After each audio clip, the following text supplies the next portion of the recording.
Il y a une fatigue dont on ne parle pas souvent. Ce n'est pas une fatigue du corps, c'est une fatigue de l'âme. Tu crois encore en Dieu, mais tu ne ressens plus la même flamme. Tu pries, mais c'est mécanique. Tu lis la Bible, mais ton cœur semble loin et tu te demandes en silence, qu'est-ce qui m'arrive? Si tu t'es déjà senti comme ça, alors cette vidéo est pour toi. Aujourd'hui, on ne va pas parler de religion. On va parler de ce qui se passe vraiment à l'intérieur de toi et pourquoi ta foi semble s'affaiblir. Et surtout, comment la rallumer. Pourquoi la foi s'affaiblit. Nous avons en première position la surcharge invisible. Nous vivons dans un monde bruyant. Notifications, réseaux sociaux, pression, comparaison. Ton esprit est constamment sollicité. Mais ton âme, elle n'a plus d'espace pour respirer. La foi a besoin de silence. Et le silence est devenu rare. Arrêtez et sachez que je suis Dieu. Psaume 46:10. Mais comment s'arrêter quand tout va vite? En deuxième, là, la déception silencieuse. Parfois, la foi ne diminue pas à cause du péché, mais à cause d'une attente non exaucée. Tu as prié, tu as cru, tu as espéré, et rien ne s'est passé comme prévu. Alors, doucement, sans le dire à personne, ton cœur s'est protégé. Tu continues à croire, mais avec moins d'enthousiasme, moins d'élan. Et c'est humain. En troisième, la routine spirituelle. La foi n'est pas censée être automatique. Quand la prière devient une habitude sans présence, quand la lecture devient un devoir, quand l'église devient une formalité, la flamme baisse. Pas parce que Dieu s'est éloigné, mais parce que la relation a perdu sa fraîcheur. Reviens à ton premier amour. Apocalypse 2:4 et en quatrième, la culpabilité qui éteint. Parfois, ce qui affaiblit la foi, ce n'est pas le monde extérieur, c'est une bataille intérieure, un combat que personne ne voit, une faute répétée, une lutte secrète.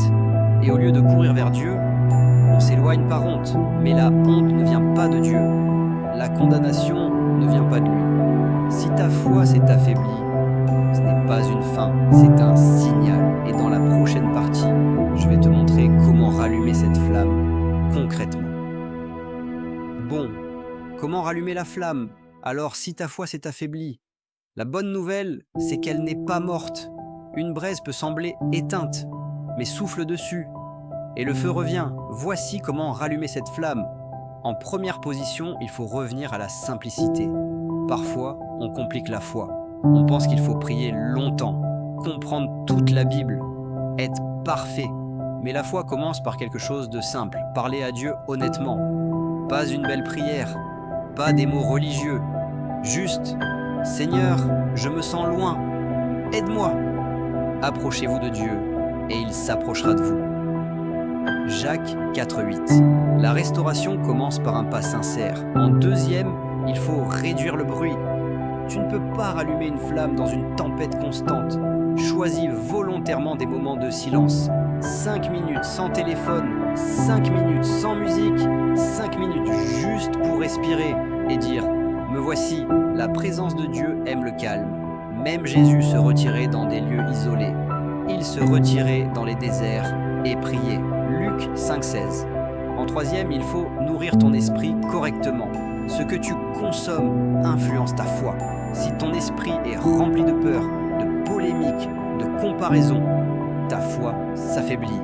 Mais si tu l'alimentes avec la parole, avec des messages édifiants, avec la vérité, alors la flamme reprend. La foi vient de ce qu'on entend. Romains 10:17. La foi ne pousse pas dans le vide. Elle pousse là où elle est nourrie. En quatrième, il faut accepter le processus. La foi n'est pas une émotion permanente. Il y a des saisons de feu, des saisons de désert. Mais même dans le désert, Dieu parle. Ce n'est pas parce que tu ne ressens rien que Dieu ne fait rien. Parfois, il travaille en profondeur. Si tu as l'impression d'être dans une saison où ta foi est fragile, où tu as besoin d'un guide simple, pas compliqué, juste un accompagnement pas à pas, c'est exactement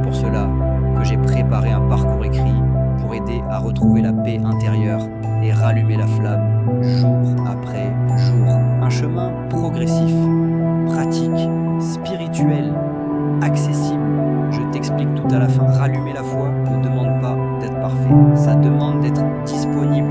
Et peut-être que si tu regardes cette vidéo aujourd'hui, ce n'est pas un hasard. Si ta foi s'est affaiblie, cela ne veut pas dire que Dieu t'a abandonné. Parfois, ce n'est pas la foi qui disparaît, c'est simplement la fatigue qui parle plus fort. Dieu ne cherche pas des chrétiens parfaits, il cherche des cœurs disponibles. Même une petite flamme dans l'obscurité reste une lumière. Et si aujourd'hui tu ressens encore ne serait-ce qu'un désir de te rapprocher de lui, alors la braise est toujours là. Ne méprise pas les petits commencements. Il n'éteindra pas le lumignon qui fume encore. Ésaïe 42:3. Cela signifie que même si ta foi semble faible, Dieu ne souffle pas dessus pour l'éteindre. Il la protège, il la restaure. Si tu sens que tu as besoin d'un accompagnement concret, pas seulement d'une vidéo, mais d'un chemin structuré pour retrouver la paix et rallumer ta flamme intérieure, j'ai préparé un guide pratique qui t'aide jour après jour à reconstruire ta relation avec Dieu sans pression, sans religiosité, mais avec profondeur. Le lien est dans la description. Prends le temps d'y jeter un regard si tu sens que c'est le moment pour toi. Peut-être que ta saison actuelle n'est pas une fin, mais un réveil silencieux. Peut-être que ce n'est pas un hasard si tu es resté jusqu'ici. Prenons un instant pour ouvrir notre cœur devant Dieu. Seigneur, tu vois les cœurs mieux que nous-mêmes. Tu connais la fatigue cachée, les doutes silencieux, les luttes que personne ne voit. Si ma foi s'est affaiblie, si mon cœur s'est refroidi, je ne veux pas fuir loin de toi. Je viens tel que je suis. Ravive en moi ce qui semblait éteint. Souffle sur les braises encore vivantes. Redonne-moi la joie simple d'être en ta présence. Apprends-moi à te chercher pas par obligation, mais par amour. Dans mes saisons de silence, aide-moi à te faire confiance. Dans mes saisons de désert, aide-moi à rester fidèle. Que ma foi ne soit pas basée sur mes émotions, mais sur ta vérité. Restaure ma paix, renouvelle ma force, rallume ma flamme. Au nom de Jésus, Amen. Si cette vidéo t'a parlé, écris simplement en commentaire « Je rallume ma flamme ». Pour aller plus loin, le guide est disponible en description et il permet de soutenir cette communauté. Si tu ne peux pas te l'offrir pour le moment, écris simplement « Je veux » et je t'enverrai le lien gratuitement. Que Dieu fortifie ton cœur. À très bientôt.